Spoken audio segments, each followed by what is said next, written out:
Les investisseurs qui rentrent sur le marché des crypto-monnaies se trompent complètement lorsqu'ils débutent en général. Même des gens expérimentés qui viennent de la bourse, j'en ai vu énormément, des gens qui même donnaient des cours et faisaient payer des cours en ligne ou des newsletters ou autres et qui donnaient les pires conseils sur la crypto-monnaie parce qu'ils avaient une réflexion boursière en fait. Ils viennent du stock market, etc.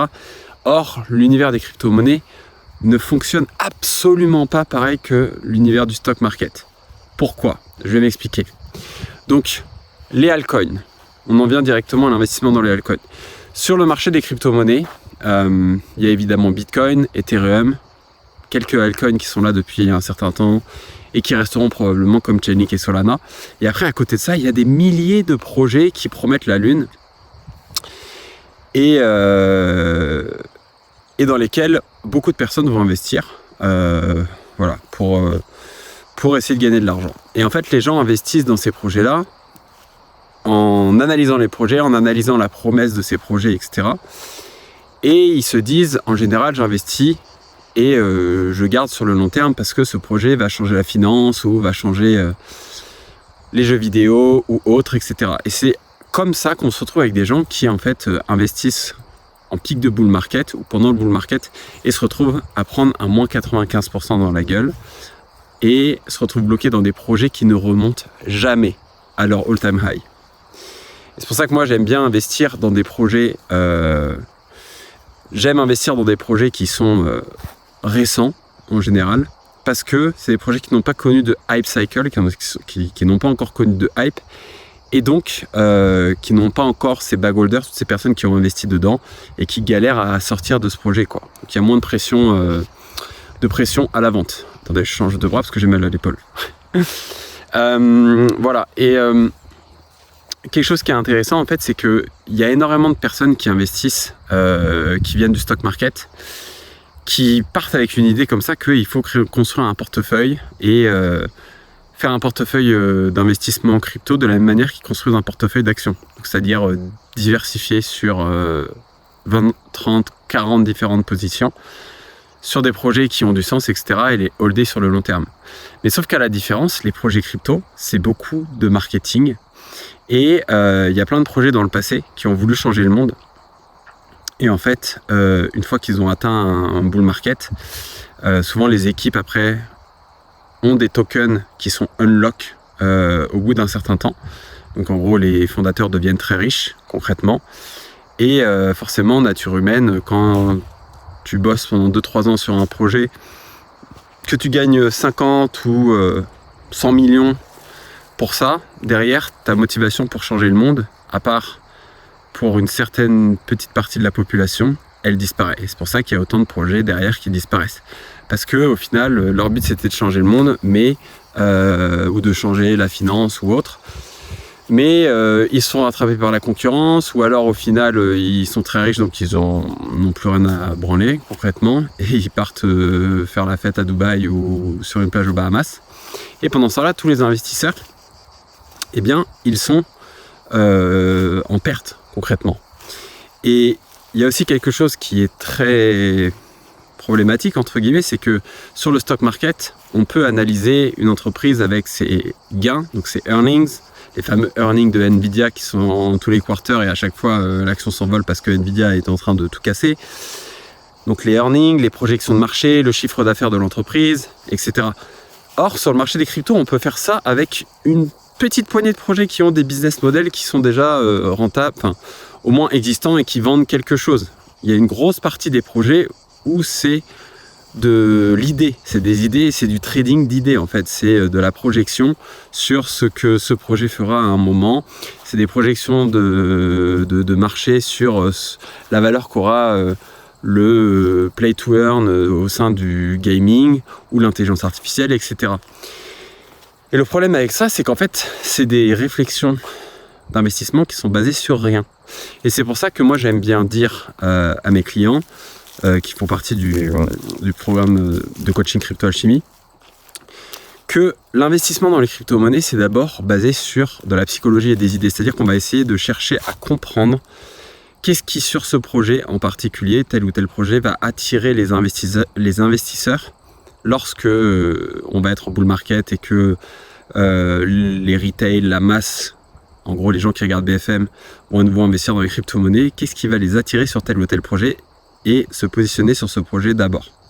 Donc il y a des règles à respecter lorsqu'on choisit des projets sur les crypto-monnaies sur lesquels se positionner, parce que en bull market on peut très bien faire x2 ou x3 sur un projet ou faire x300. Donc il y a un coût d'opportunité à mettre son argent sur un projet qui va faire x2 x3 du style XRP au dernier bull market versus Solana au dernier bull market. Voilà, je me souviens pas exactement combien a fait XRP. Si vous êtes fan de XRP, c'est pas la peine de venir m'envoyer des commentaires comme quoi XRP a fait x3,5 au lieu de x2. On s'en fout. Voilà, donc concrètement, pour moi, je peux vous dire que ces 8 dernières années, j'en ai vu plein des projets changer le monde et disparaître. Le nombre de Ethereum killers qui étaient censés remplacer Ethereum, qui sont restés dans le top 5 ou dans le top 10 pendant des mois avant de disparaître. EOS, Neo, il y en a plein. Voilà, Matic, Polkadot, est-ce que ces projets vont perdurer dans le temps? J'ai des doutes avec toute la nouvelle concurrence qui arrive, etc. Donc voilà, il ne faut pas oublier un truc, c'est qu'au final, sur l'univers des crypto-monnaies, il n'y a que très peu de crypto-monnaies qui vont survivre. C'est comme les startups, lorsque vous investissez... c'est comme les startups. Il y a plus de 9 startups sur 10 qui meurent. Il y a plus de 9 sur 10 cryptos qui meurent. À la différence que les crypto-monnaies vous permettent d'investir dans des projets très early. C'est-à-dire que vous ne pouvez pas investir, vous, en tant que non-business angel, dans une startup qui vient de se lancer. À part si vous connaissez les fondateurs, etc., vous ne pouvez pas aller sur eToro ou sur Revolut pour acheter une action de la dernière startup qui est sortie. Or, vous pouvez le faire avec les crypto-monnaies. Et c'est pour ça que les gens sont exposés à beaucoup plus de pertes. C'est parce que avant de pouvoir acheter une action sur le marché réel, donc là on parle des actions des entreprises, eh bien en général il faut qu'elles entrent en bourse, et ça en général ça arrive lorsqu'elles ont déjà beaucoup plus de valeur. Que sur le marché des crypto-monnaies, vous pouvez acheter des cryptos qui ont 1 million de market cap. C'est comme si vous achetez une toute petite start-up qui a été créée l'année dernière potentiellement. Enfin voilà, c'est vraiment la différence, et donc il ne faut pas oublier une chose, c'est que il y a très peu de cryptos qui ont fait leurs preuves et qui ont résisté plus de quelques années aujourd'hui. Concrètement, aujourd'hui, on peut en lister quelques-unes. Moi, j'en ai 4 en tête. J'en avais 3 en tête jusqu'à il y a 7 mois. Maintenant, il y en a une 4e, c'est Solana. Mais les 3 que j'ai en tête, qui sont des crypto-monnaies plus ou moins safe, pour moi, c'est Bitcoin, Ethereum, Chainlink. Et on rajoute à ça Solana qui, aujourd'hui, fait carrément... plus de volume de trading que sur la blockchain Ethereum, donc c'est complètement fou. Voilà, donc c'est clairement les 4 cryptos aujourd'hui qui ont un avenir pour moi. Et tout le reste, c'est des altcoins sur lesquels se positionner pour améliorer son bag d'USDT. En gros, ma stratégie, c'est ça. Pour faire un tout petit résumé rapidement de la stratégie, mais en gros, en bear market, le but c'est de sortir un maximum de gains en bull market, ensuite d'avoir ces USDT de côté pour ensuite se repositionner sur des assets, on va dire, dans lesquels on a confiance, Bitcoin, Ether, Solana, etc., qui vont remonter dans le futur.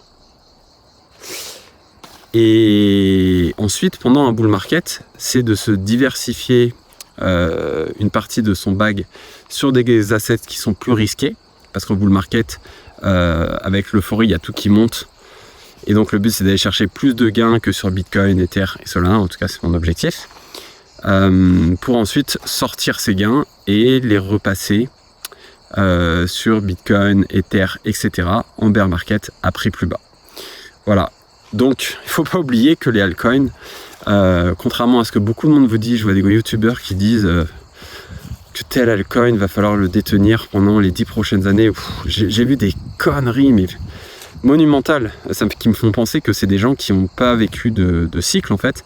Peut-être que ce sera le cas dans quelques années, hein. Peut-être que tel ou tel crypto sera là encore dans quelques années, et moi je ne prendrai pas le risque J'ai vu trop de crypto mourir. J'ai appris. I learned the hard way en holdant des crypto-monnaies pendant les bear markets et en perdant 98% de mes profits. Donc concrètement, je pense qu'il y a qu'une toute petite poignée de cryptos qui vont survivre, même s'il y a des gens qui ont les meilleures intentions, les meilleurs projets, les meilleurs partenariats, les meilleurs fonds d'investissement, etc. Tous ces gens-là, ils vont gagner de l'argent pendant le bull market et après. Et derrière, est-ce que le projet va vraiment rester? Il y a de l'humain derrière, il peut y avoir des embrouilles entre les fondateurs, etc. C'est comme des entreprises. À la différence que les gens gagnent beaucoup d'argent. Parce que c'est des valorisations qui prennent énormément de valeur en très peu de temps. Et derrière, ces investisseurs, ces fondateurs de projets, etc., ils peuvent vraiment sortir des gains et devenir très riches. Et donc après, aller faire autre chose, quoi. Voilà. Donc, le but des altcoins, c'est de se positionner dessus. Les altcoins, les memecoins, intelligence artificielle, RWA, etc. Il y aura très possiblement des cryptos que vous connaissez aujourd'hui qui seront encore là dans 10 ans. Mais quelle est la probabilité que vous tombiez sur celle-là? Il y a plus de probabilité que vous tombiez sur une crypto qui va disparaître, et donc mieux vaut prendre ses gains et se repositionner sur des cryptos fortes, plutôt que de tomber sur les cryptos qui vont être là, sur la crypto qui va survivre. Voilà. C'est clairement, ça s'appelle de la protection de capital, et c'est comme ça qu'on construit de la richesse dans le temps.